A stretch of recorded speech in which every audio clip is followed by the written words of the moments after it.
అందరికీ నమస్కారం.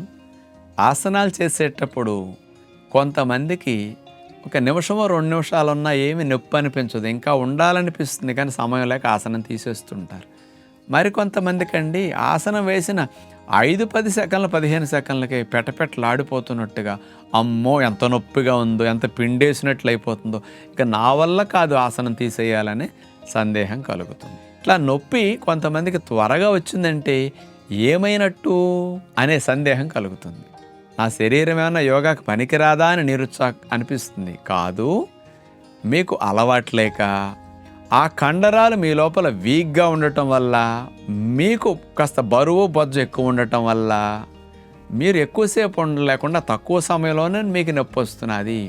ఎక్కడ నొప్పి వస్తున్నదంటే మీరు చేసిన ఆసనానికి ఆ భాగంలో ఫలితం వస్తున్నది, ఆ నొప్పి భాగంలోనే ఫలితాన్ని ఆసనం ఇస్తుందని గుర్తు అన్నమాట. అలా అనుకోవాలి. మీరు నొప్పి ఎంతసేపు వస్తుంటే అక్కడ ఆ భాగంలో ఈ ఆసనం ఫలితాన్ని బాగా ఇస్తున్నదని మీరు గమనించి ఆసనంలో ఉండటానికి ప్రయత్నం చేయండి. ఇప్పుడు 10 సెకండ్లకే నొప్పి వచ్చింది, క్రమేపీ కొన్ని రోజులు గడిచే కొద్దీ 20 సెకండ్లు ఉండగలుగుతారు, ఇంకా కొన్ని రోజులకి 40 సెకండ్లు, ఇంకా కొన్ని రోజులకి నిమిషం. ఇలా ఆసనంలో ఉండే స్థితి మీకు పెరిగే కొద్దీ మీ కండరాలు బాగా యాక్టివ్గా అవుతున్నాయి, కాస్త సోమరితనం నుంచి చురుగ్గా మారుతున్నాయి, బలోపేతం అవుతున్నాయని గుర్తు అన్నమాట.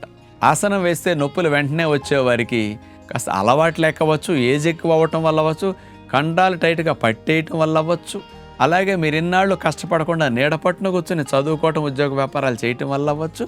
అందుకని తక్కువ సమయంలో ఎక్కువ నొప్పి వచ్చిందంటే మీరు ఎంతకాలం శరీరాన్ని సోమరగా సుఖపెట్టారని అర్థం. తొందరగా నొప్పులు వచ్చేస్తున్నాయంటే, ఎక్కువసేపు ఉండగలుగుతున్నారంటే మీ శరీరం మీ స్వాధీనంలోకి ఆరోగ్యకరంగా మారుతున్నదని గుర్తు.